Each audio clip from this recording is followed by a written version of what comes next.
10 mei 1940 vielen de Duitsers ons land binnen. 5 dagen later gaf Nederland zich over, met uitzondering van 1 provincie. Want in Zeeland vochten ze door. Met vandaag de strijd om Walcheren. De Duitse opmars door Zeeland verloopt voorspoedig. Vanaf 15 mei zijn ze zonder al te veel tegenstand de provincie binnengetrokken. De Nederlandse militairen trekken zich terug. En dan wordt er op 16 mei wel hevig gevochten met de Fransen in en om Capelle. Maar diezelfde avond staan ze al aan de Sloedam. En ze willen nu zo snel mogelijk Walcheren binnendringen om Vlissingen te bezetten. Want vanuit Vlissingen beheers je de Westerschelde en de vaart op Antwerpen. Maar de Fransen hebben zich nog ingegraven bij de Sloedam.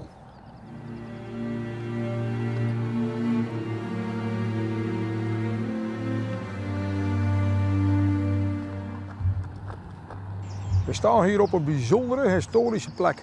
Dit is de Causeway, beter bekend hier als de Sloedam. We staan hier aan de Walcherse zijde en er staan hier 3 monumenten. 2 daarvan die herinneren aan de strijd in 1944. Een Canadees monument en een Brits monument, met name voor de 52e Lowland-divisie. Maar het andere monument in het midden, dat herinnert ons aan de strijd tussen de Duitsers en de Fransen in 1940. Heftige gevechten. En dat is dat monument.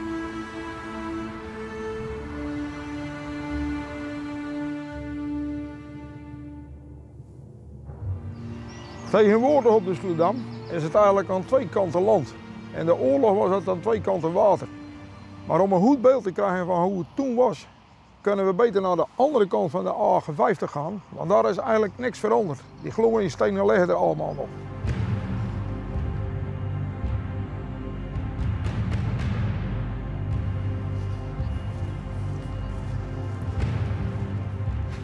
In de ochtend van 17 mei beginnen de Duitsers vanaf hier hun aanval op de Sloedam. Nu is het allemaal land. Toen was het aan die kant water en aan de andere kant van de Sloedam water. Een dijk van 1 kilometer lang, 40 meter breed. En aan de andere kant allerlei Franse geweren, mitrailleurs, artillerie, wat op je schiet. Kun je wel begrijpen dat het echt niet makkelijk was om hier over te komen. Toch trokken de verkenners van een 6-bataljon Duitsland gelijk de Sloedam op. Ze kwamen onder hevig artillerievuur van de Fransen te liggen en die schoten ze letterlijk van de dam af. Ook lag er op dat moment een Franse torpedobootjager voor Breskens. Die gaf ook vuur op de Sloedam. Later kwamen er ook nog vliegtuigen bij in de lucht. Die hoorden bommen naar beneden en die werden hevig beschoten door de vliegtuigen. Dus ja, ze moesten terugtrekken. Tot dan toe hadden de Duitsers in feite een blitzkrieg uitgevoerd in Zeeland. En met succes. Maar nu schrokken ze van de tegenstand van de Fransen. Daarop verhoogden ze hun inzet. Extra artillerie werd in stelling gebracht en ook zij brachten hun bommenwerpers de lucht in. Met dit geweld gingen de Duitse SS'ers opnieuw de dam op.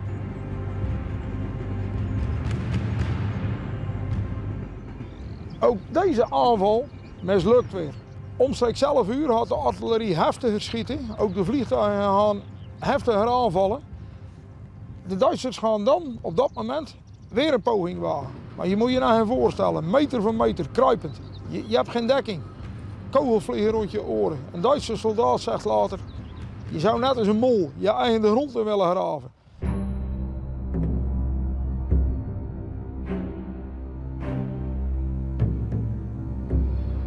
We staan hier aan de Walcherse kant van de Sloedam. Hier lagen dus de Franse militairen gelegerd, in de loopgraven. En ze probeerden de Duitsers tegen te houden. Maar uiteindelijk rond 12:30 middags kwamen hier enkele Duitsers tot aan de Franse loopgraven.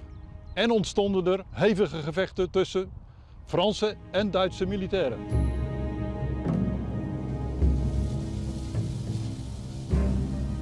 Maar hoewel de eerste SS'ers nu de overkant hadden gehaald, zorgde de aanhoudende Franse vuurkracht ervoor dat de Duitsers de Sloedam nog steeds niet massaal over konden trekken.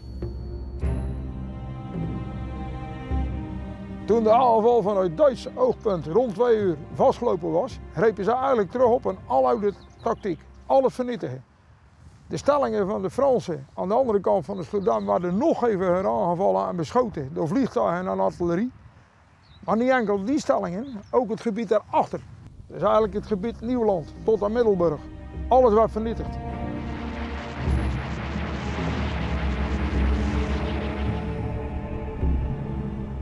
Dus ook alle wegen, alle boerderijen, stellingen waar de Fransen zaad of gebruik van konden maken, die werden beschoten. Zelfs tot aan Middelburg, wat in een rechte lijn achter de Sloedam lag. Dit gebied werd vanaf 2 uur zo heftig onder vuur genomen dat de eerste Franse soldaten zich al terugtrokken richting Vlissingen. Zonder bevel van de Franse generaal de Laurent overigens, wiens hoofdkwartier in Nieuw- en Sint-Joosland tussen de Sloedam en Middelburg ook onder vuur lag. En hier was het Franse hoofdkwartier gevestigd, in het oude raadhuis van Nieuw- en Sint-Joosland. Rond een uur of 4 besloot generaal de Laurent te vertrekken. Nadat hij eerst met zijn staf alle belangrijke papieren en codeermachines had vernietigd. En ook zij vertrokken richting Vlissingen. Na een hevige Duitse luchtaanval en zware beschietingen trok uiteindelijk een verse SS-eenheid rond 5 uur 's middags de Sloedam over en nam de Franse stellingen in. Een rapport van het SS-regiment zegt: de weg naar het eiland Walcheren ligt open.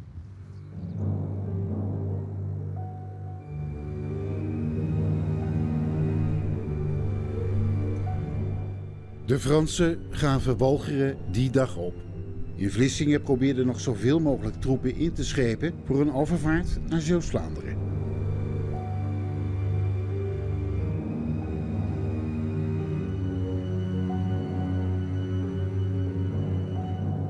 Met het vertrek van het laatste schip met Fransen naar Breskens viel er nog 1 bijzondere dode aan Franse zijde en dat was generaal de Laurent.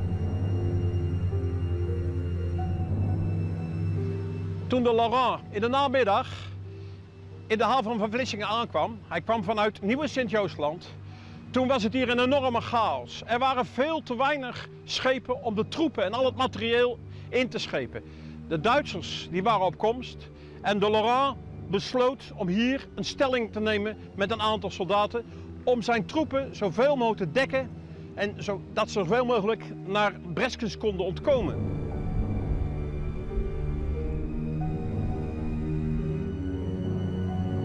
Rond 9:30 vertrok het laatste schip hier uit de haven, maar generaal de Laurent heeft zich niet meer gemeld. Bij een vuurgevecht met de Duitsers rond een uur of 8 is generaal de Laurent gesneuveld. En sinds 2001 hebben we hier het monument Generaal Marcel-Émile de Laurent, commandant van de 60e Infanteriedivisie. Generaal de Laurent is de hoogste in rang die op Nederlands grondgebied is gesneuveld in de meidagen van 1940. Die avond was Vlissingen rond 9 uur in handen van de Duitsers. De volgende dag werd de rest van Walcheren bezet. Duizenden Fransen werden krijgsgevangen genomen en een groot aantal bleef nog weken gewond in het ziekenhuis liggen. Daarmee was het nog niet afgelopen. De Fransen die in Zeeuws-Vlaanderen waren, die bestookten nog enkele dagen met hun artillerie Vlissingen, waarbij veel schade ontstond, ook aan woonhuizen. Ook vluchtaanvallen voerden de Fransen nog uit, maar daarna werd het aan deze kant eigenlijk rustig. En begon hier, net als in de rest van Nederland, de bezettingsperiode.